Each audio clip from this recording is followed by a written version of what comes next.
gathering.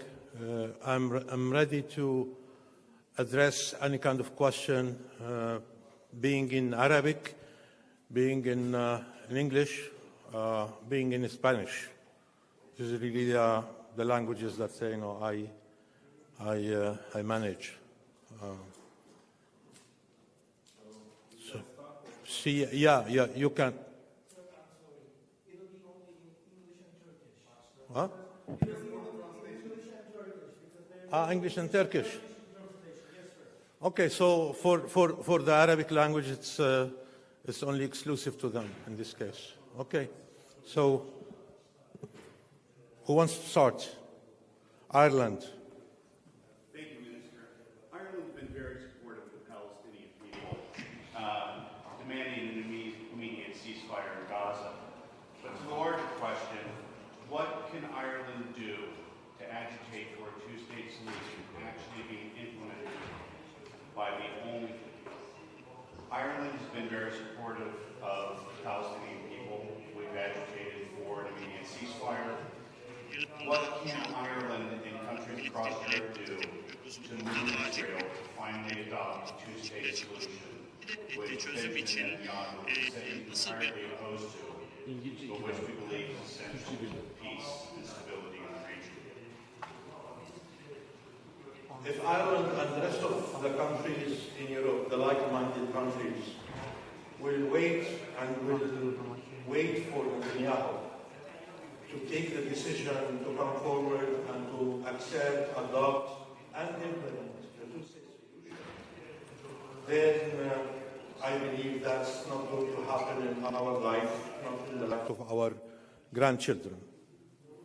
So they have to reverse action. Ireland and many other like-minded countries have to think differently. They cannot give the leverage and the advantage to Netanyahu to be the one who decides and to determine when and how the two-state solution will be implemented. Such countries have to take their initiative on their own, and they have to start by recognizing the state of Palestine themselves. Ireland has to be in the forefront of doing so. The Irish people have been demanding this. Irish Parliament has adopted this, and right now it depends on the Irish government to take that initiative, which is fully supported by the Parliament and fully supported by the Irish people. So what's is delaying that? Why they are taking that much time to take that decision? I believe if they want to send a message to Netanyahu, and if they want to make Netanyahu rethink again about his position vis-à-vis the two-state solution, they have to change, the rules of the game. The rules of the game have to be changed, and the first of it is by recognizing the state of Palestine. So if you ask me that question, and my reply to you is that I do advise your government to consider seriously today coming forward and announcing the recognition of the state of Palestine. Great Britain. Thank you. Lizzie Porter, Senior Correspondent, Iraq Oil Report, and also freelance correspondent for other outlets. I have a question about the attacks supposedly in support of the Palestinian cause on US targets in Iraq by resistance factions in Iraq. And I wanted to ask your position on how helpful such attacks are for supporting the Palestinian cause, or whether they are seen by the Palestinian Authority as more of a expression by those resistance factions of their position vis-à-vis America. Look, I want to be frank with you. We see them as a reminder to the US, to everybody else's, that the Palestinians are not alone. and that, there are peoples, governments in the region that they can stand up with the Palestinians, and fight with them. That's really the message. The message that I do read is that the moment that Israel ends its occupation of the Palestinian land and permits that the state of Palestine will emerge as an independent sovereign state on its own in the 1967 borders, then there will be no excuse for any non-state actor anywhere in the region to use or to give as pretext the Palestinian cause as a reason to attack any target in the region. Mr. Maliki, can we ask a few questions, because we have also questions about the Palestinian issue. First of all, there were reports in American media say that the Joe Biden administration may recognize the independent Palestine. Is there any developments about these reports? And secondly, how it could be possible to have a two-state solution? Because when we look at the occupied West Bank, there are more than 200 illegal settlements, and there are 600,000 settlers are living in the occupied West Bank and occupied East Jerusalem. How, in these conditions, two-state solution will be possible? And the last question, they are talking about the limitation of the Muslim prayers in Ramadan in Al-Aqsa, in Masjid Al-Aqsa during the Ramadan.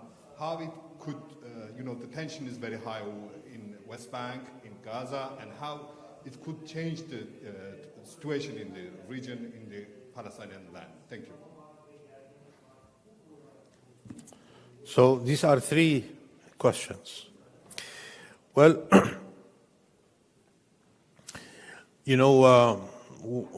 it's very clear that for many years, the Western countries, including the US, has refrained from investing heavily in finding a solution to the Palestinian problem by forcing a negotiating process. Since 2014, when John Kerry left the region, we had a complete US vacuum in terms of direct involvement in mobilizing and activating the so-called peace process. After October 7th, the Americans came to realize that, they have to move from managing the conflict into resolving it. And the only way to prevent the repetition of October 7th is the materialization of an independent Palestinian state. Today, they are talking about it more openly and more clearly. We have read, as you have read, reports, about that. And I hope that such reports are reflecting the truth when it comes to the right discussions that are taking place within the US decision-making circles. It will please us the most if Biden administration will come forward and recognize the state of Palestine sooner than later, because that will force Netanyahu to reconsider again his own position and to rethink his position and comes to the negotiating table in order to see how we will be able to implement the two-state solution. So that's really very important. The second question is about settlements and settlers. Yes, there are about 750 Israeli illegal settlers living in about 200 settlements dispersed all around the West Bank. These are a clear impediment to a Palestinian independent state. When I said a Palestinian independent state, I said sovereign, territorially contiguous. And it is very clear that settlements are illegal and settlers are illegal. And so, according to international law, these settlements has to be dismantled, and the settlers had to go back to where they came from in the first place, inside Israel, because they are Israeli citizens. And their presence in the Palestinian occupied territory is a violation of international law and Geneva Conventions. That's very clear. So we are an abiding state to international law, and we would like to see that all agreements, international law, including the Geneva Conventions, are respected and applied by everybody, including Israel. So I don't see a problem when it comes to this. What I do see is the need for the respectability and the applicability of the Geneva Conventions, the international law, and then this issue will be resolved immediately without a problem. Ramadan, the month of Ramadan is a holy month to everyone. And Israel has been doing daily incursions into Al-Aqsa Mosque in Jerusalem in order to change the status quo that has been there for hundreds of years. They think that, and they have said it, through many of their settler organizations, that they want to destroy Al-Aqsa Mosque and to build instead of it what they call the Temple Mount.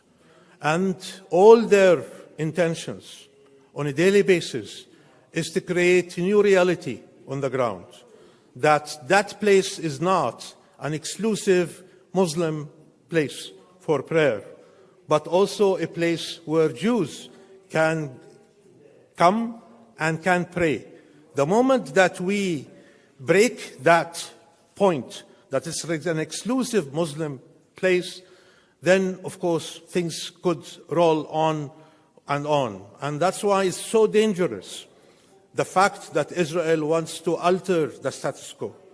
We have to stand firm as Muslim countries, as international community, to refuse that Israel will change the status quo that has existed for hundreds of years in Al-Aqsa Mosque and in the holy places in Jerusalem. For us, that's important because any alteration to that might provide further, disturbances and further violence, not only in the West Bank, in the Palestine territory, but also in the region as a whole, especially during the holy month of Ramadan. That's very important.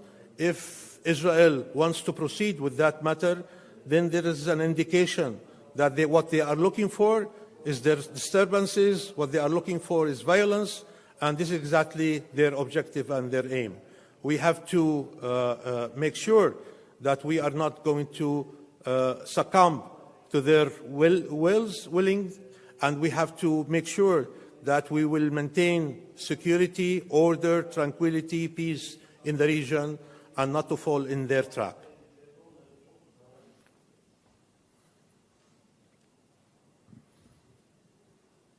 Excuse me, I have to ask in Arabic for the Prime Minister. معالي الوزير، نعلم بأن رئيس الوزراء الإسرائيلي بنيامين نتنياهو يرفض منذ بداية هذا العدوان على قطاع غزة أن يكون هناك أي دور للسلطة الفلسطينية في داخل قطاع غزة. أنتم كسلطة فلسطينية كيف تنظرون إلى مستقبل القطاع في ظل هذا الرفض الإسرائيلي بأن يكون لكم أي دور في إدارة قطاع غزة في حال انتهى هذا العدوان؟ وهل هناك أي ملامح لحكومة وحدة وطنية مع حركة حماس أو أي نوع من الاتفاق حول مستقبل القطاع؟ شكرا. أولا، موقف نتنياهو هو موقف لا يعتمد على أي شرعية قانونية على الإطلاق. هو يمثل دولة احتلال، ودولة احتلال لا تملك أي صلاحية أو أي شرعية لتحدد كيف ومتى يمكن للشعب الفلسطيني وقيادته الشرعية أن تتمثل في داخل الأرض الفلسطينية وتحديدا في قطاع غزة. أنا أعتبر أن هذه التصريحات هي تصريحات غير شرعية، لا تخضع للقانون الدولي، وبالتالي يجب إهمالها بالكامل. القانون الدولي يقول وبكل وضوح أن الشعب الفلسطيني له الحق في تقرير مصيره على أرضه وفي اختيار ممثليه ومن يجب أن يحكموا في هذه الإطار. هناك قيادة فلسطينية موجودة منتخبة، هذه القيادة لها تمثيل، وهذا التمثيل كان موجودا منذ سنوات طويلة في داخل قطاع غزة. السلطة الفلسطينية لم تخرج من قطاع غزة من أجل أن تعود إلى قطاع غزة، هي موجودة هناك ولديها موظفيها، لديها مؤسساتها، لديها مكاتبها وتقدم خدماتها، وهي تغطي كافة الاحتياجات المطلوبة لشعبنا على مدار كل تلك السنوات 17 الماضية. الآن بعد هذا التدمير الحاصل في قطاع غزة، في اللحظة التي يتوقف فيها إطلاق النار، سوف تعود هذه السلطة بعناصرها لتقدم خدماتها الأساسية لشعبنا في قطاع غزة. يجب العمل على استعادة الحياة الطبيعية قدر الإمكان من خلال توفير الخدمات الأساسية لشعبنا، وهذه مسؤولية تقع علينا كسلطة فلسطينية، ونحن كنا نقوم بها وسوف نستمر في القيام بها دون أي اعتراض أو شك من أي طرف. إذن نحن لا نقيم لكلام نتنياهو أي ثقل على الإطلاق، ولا نعتبر أن هذه التصريحات تعنينا في المقام الأول، لأنها تصريحات لدولة معتدية، دولة لا تملك الحق في تحديد من يمثل الشعب تحت الاحتلال ودولة فلسطين التي أرضها محتلة. هذا حق يمثل شعب فلسطين، وشعب فلسطين اختار قيادته، وهذه القيادة هي موجودة تعمل باستمرار وتتحمل مسؤولياتها حيال هذا الموضوع.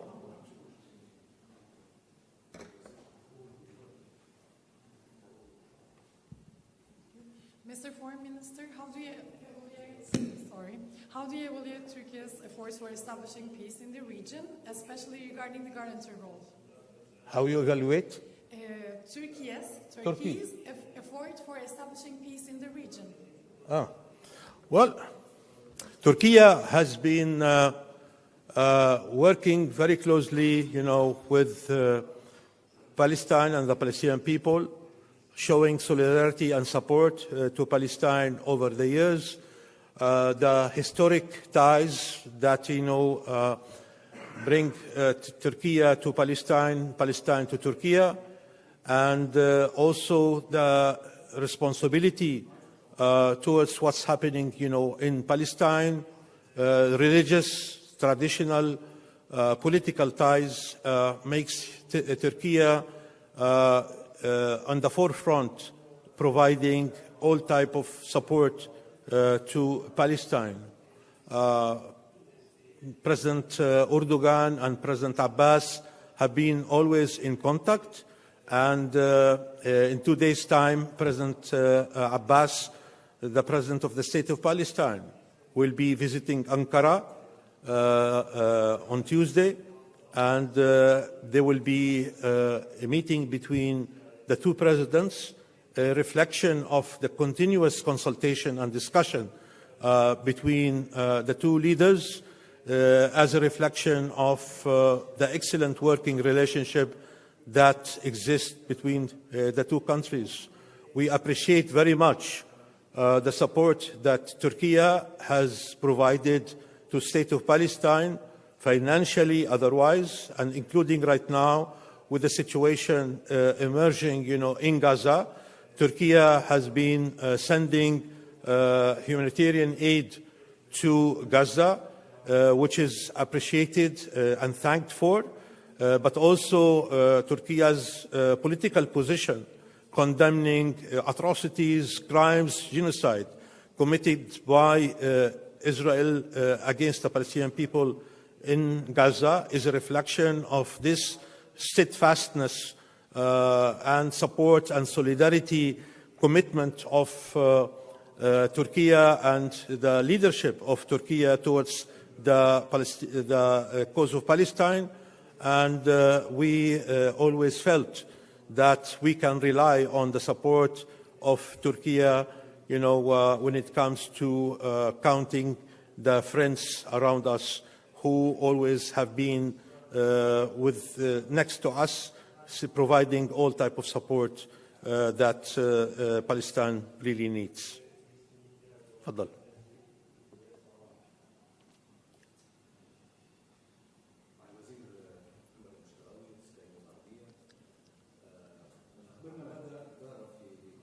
بس علي صوتك شوي. ماذا دار في اجتماعات الفصائل الفلسطينية في موسكو، لا سيما بعد أن أعلنت حماس في الساعات الأخيرة أنه تم تجاوز الكثير من العقبات، فقط بقيت مسألة الاتفاق على من يشكل الحكومة، بعض الأسماء وما إلى ذلك.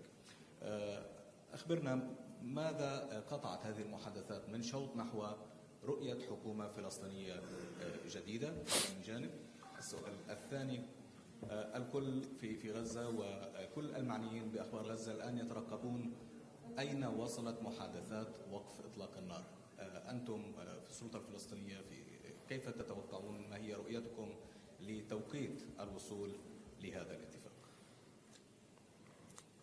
يعني أولا نريد أن نشكر روسيا الاتحادية على الجهد التي تبذل في استضافة الفصائل الفلسطينية للوصول إلى تفاهمات مشتركة من أجل إنهاء حالة الانقسام المستمرة منذ فترة طويلة. ويبدو أن الأصدقاء في موسكو لم يملوا من بذل الجهد المستمر لتحقيق مثل هذه الغاية.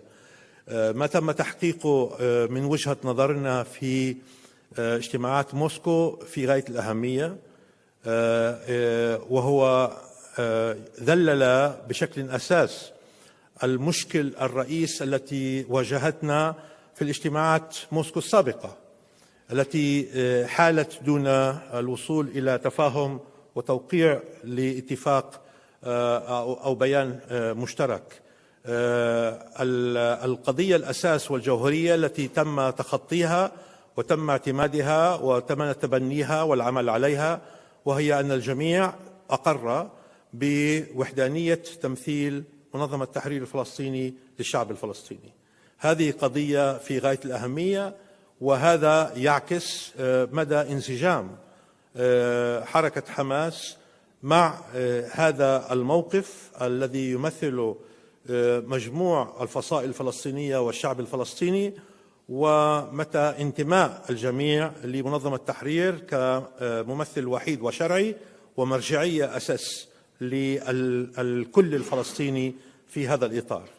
بالتأكيد هناك أيضا توافق حول الكثير من القضايا المرتبطة بالأحداث ومرتبطة بالرؤية ومرتبطة بالتقييم، ولكن الموضوع الحكومة الفلسطينية كما تعلم نحن نريد حكومة تتعامل مع التحديات القائمة وتتعامل مع المجتمع الدولي، ولا نريد حكومة أن تجد نفسها محاصرة وغير معترف بها من قبل المجتمع الدولي. وعليه نحن نحاول قدر الإمكان بأن يكون هناك توافق من قبل الجميع على طبيعة تلك الحكومة، وهي حكومة غير حزبية، حكومة تكنوقراط تخضع لمسؤولية المرجعية الأساس، وهي السيد الرئيس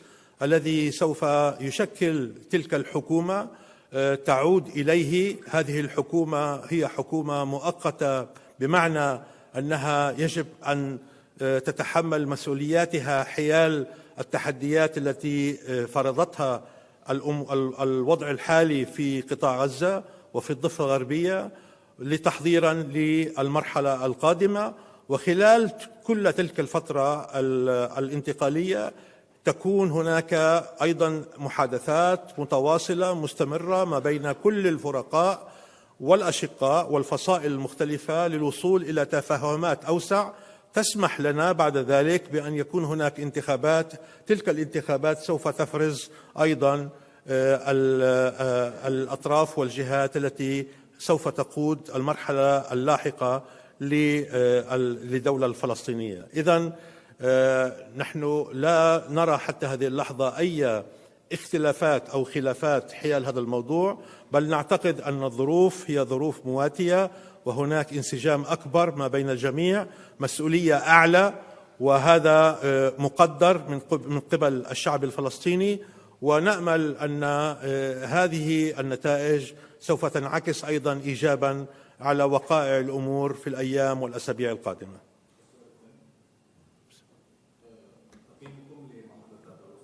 محادثات وقف إطلاق النار.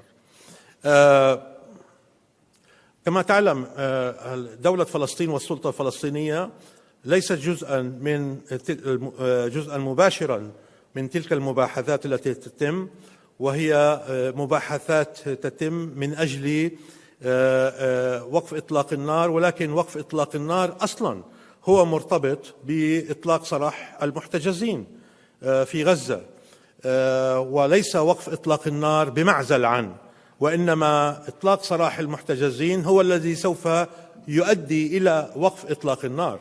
هذه هي العملية العكسية التي نراها هنا في رؤية المجتمع الدولي الذي يعطي أولوية لإطلاق سراح المحتجزين الإسرائيليين في غزة على حساب وقف إطلاق النار في قطاع غزة، والذي أدى حتى هذه اللحظة إلى استشهاد أكثر من 30,000 فلسطيني بريء، 70% منهم من الأطفال والنساء، ودفن تحت الأنقاض حوالي 10,000، بالإضافة إلى أكثر من 70,000 من الجرحى، وتدمير كامل لكل مقومات الحياة في داخل قطاع غزة.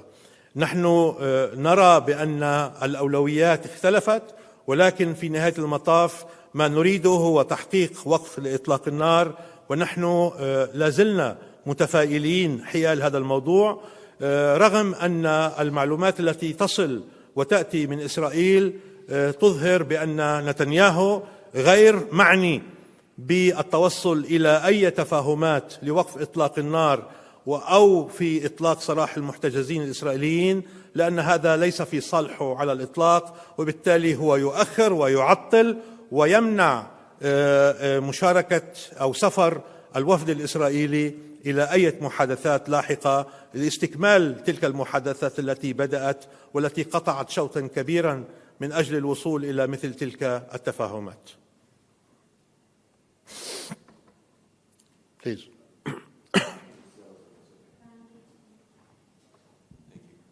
I wanted to ask, Tuban Gimchu from Reuters, I wanted to ask about the post-war scenario actually. About? The post-war scenario in Gaza and what you envisage the Palestinian Authority's role to be in the governance of Gaza after the war ends. Do you think that it will be able to govern alone, or would a unity government be needed with Hamas in order to bring the people together and govern together? Thank you. No. As I told you, as I said at the beginning, we have 30,000 Palestinian civil servants that they have been operating and working for the last 17 years in Gaza. They are still in Gaza. They didn't leave Gaza. And the moment that there is a ceasefire, these people will resume immediately their functions, and they will continue operating, even in containers, as temporary, offices, until, we provide them with more permanent ones. But, that's very important, meaning that, we are not talking about anything new. We are talking about the renewing what has been in existence for the last, 17 years in Gaza. That's very important. We are not going to accept that, anyone to talk about any alternative to the Palestinian Authority that has been operating in Gaza, that has the legitimacy to work in Gaza, and that is the only legitimate authority that will be operating in Gaza. Yes, Netanyahu was talking about no to the PA in Gaza, but at the end of the day, Netanyahu is not a citizen of Gaza, and not an elected leader of the Palestinian people in Gaza, in order to decide and to determine who will govern Gaza. Netanyahu is the leader of an occupying power, an occupying country that is right now militarily occupying, Gaza Strip.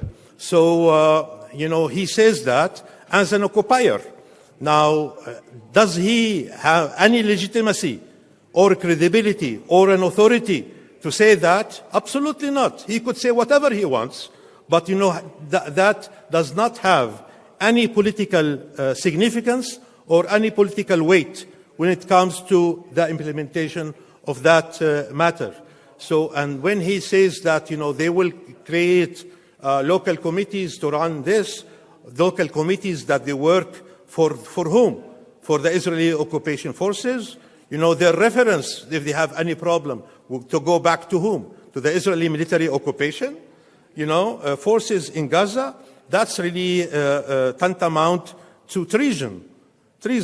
So absolutely not. The only legitimate authority that will operate and will continue operating in Gaza is the Palestinian Authority that has been always in Gaza as it is in the West Bank. That's the only authority that we do see, and this is how we see the situation, post-war era. Absolutely. Please. Sinan Tavshan from Japanese newspaper Nikkei. How do you evaluate the stance of Japan and China since October 7? What are your expectations from those two countries? And you said that we should be expecting a miracle in the Moscow talks. Miracle in? We shouldn't be expecting a miracle in the Moscow talks between Hamas and Fatah. But I guess desperate times need desperate measures. So can you update us about the talks about Fatah and Hamas? I'm sorry, we don't have any Arabic translation, so maybe this is repetitive to our colleagues in Arabic. I'm so sorry. Well, you don't expect miracles among humans. And the people who have been meeting, in Moscow were humans. So miracles only come, by God and the selected, prophets. So, no, we have to be practical. We have to be realistic. Yes, we do have problems, and these problems have persisted for so many years. There are differences between, the Palestinian factions. That's very normal. And you cannot really expect that all these differences, will be resolved in one single meeting. That's absolutely not. But the fact that the start was positive and the outcome of that meeting in Moscow was positive, then, that's very encouraging because, you can build on that. There should be a follow-up, and exactly the statement that was issued by all factions and signed by all factions also stipulates the fact that all of them will be ready to move to a second phase for a follow-up. That's very important, and I do believe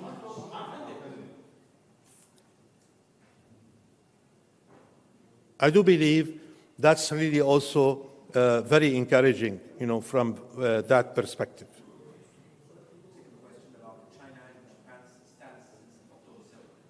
Well, look, I'm not going to stop by each and every country's position regarding October 7th.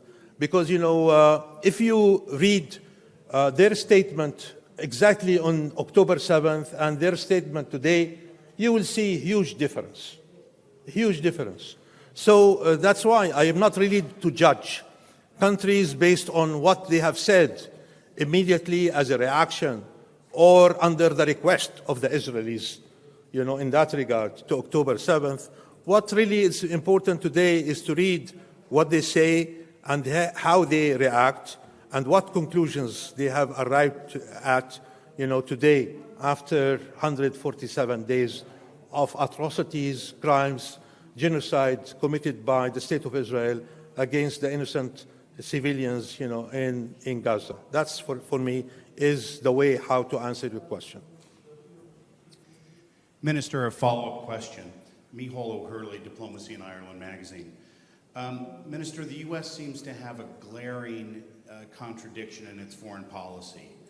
Occupation of our beloved Ukraine is bad, but it seems to be acceptable for Palestine. Democracy requires the input and consent of the people everywhere in the world except in Palestine. Do you see America developing an appetite to change its policies so that the Palestinian people have autonomy in a contiguous state so that they can determine their own future, while Netanyahu seems to be announcing plans for Gaza's future without any recourse to consulting the people of Palestine? Well, our objective is not really to arrive at an autonomy. Our objective is to arrive at ending the occupation of the land of the state of Palestine. This is really what our objectives are. And this is exactly what we are aiming for, how to get rid of the Israeli occupation and to materialize, the state of Palestine in full sovereign powers. That's important.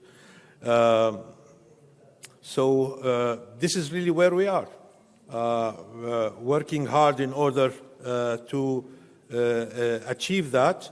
Now, it's clear that, Netanyahu is trying to ignore the basic fundamental rights of the Palestinian people because, he doesn't see that, there are Palestinian people that deserve the right to self-determination and to independence. Even if you recall, the Israeli Parliament Knesset has adopted a resolution that self-determination is an exclusive only to Israeli Jews and not to the Palestinian Arabs. It's really a very strange kind of definition and interpretation of self-determination. But this is really self-determination principle. But this is really the way how the Israelis always, looked at the Palestinian basic fundamental rights. What I'm really certain of, that one day and one day soon, Israel will realize that it is in its vested interest to come forward and to end its occupation of the land of the State of Palestine and to recognize the State of Palestine as we did recognize the right of the State of Israel to exist. The United States of America has been really reluctant to come forward to do that. It's true that we have seen certain improvement in their behavior, in their wording, in their really statements, but still they are very shy to take, the extra mile. They are still very hesitant, to take actions. But it's clear that, atrocities committed by the Israelis, crimes that being committed by Netanyahu's army in Gaza is compelling and forcing Biden administration to take that extra mile. So even if the Biden administration is hesitant to do so because of all that type of special relationship with Israel, the Israeli behavior in Gaza, committing crimes, not only war crimes, crimes against humanity, but, the worst crimes ever, a crime of genocide, is compelling and forcing the Biden administration just, to open their eyes and not to keep ignoring such realities on the ground and to take that important step.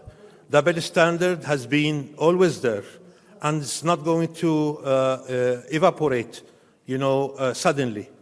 There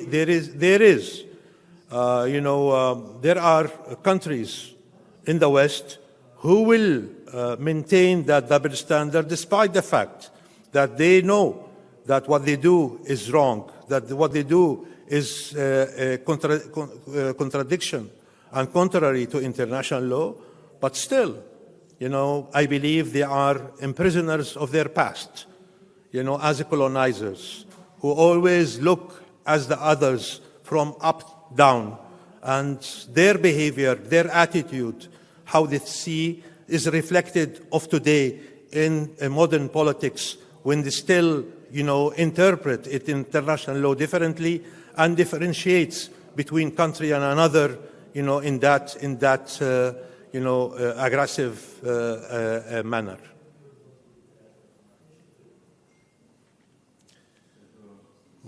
Last question. Thank you, sir. I apologize if this is a repetition again because I wasn't able to follow the Arabic responses, but we had some discussions yesterday at the panel that you attended about the prospects for a ceasefire in Gaza. I just wanted to ask if you think it's possible to achieve one before Ramadan starts. I know it's very soon, but you've obviously been following the developments, so what do you see the prospects of a ceasefire at the moment? Thank you. We hope that we will be able to achieve, ceasefire before Ramadan. We hope that we will be able to achieve ceasefire today. And, we hoped that we were able to achieve ceasefire yesterday, but we have failed. Because not achieving a ceasefire today, it means that, another 1,000 Palestinians will be either killed or injured. 70% of them will be innocent children and women and elderly. So if we want to save lives, innocent lives of people, if we want to save, the destiny of people, the future of people, in Gaza, if we want to show that we are still humans and we care for the life of others, then we have to make the extra effort. But it's very clear that, Netanyahu and Israel is taking all of us, in different directions, and they are taking all of us as hostages to their own policy and their own interest. And that's really the problem, that the international community has fallen in such trap, and the international community has shown no leadership whatsoever confronting such crimes and atrocities committed by the Israeli side. Thank you very much. شكرا جزيلا لكم جميعا. Muchas gracias a todos.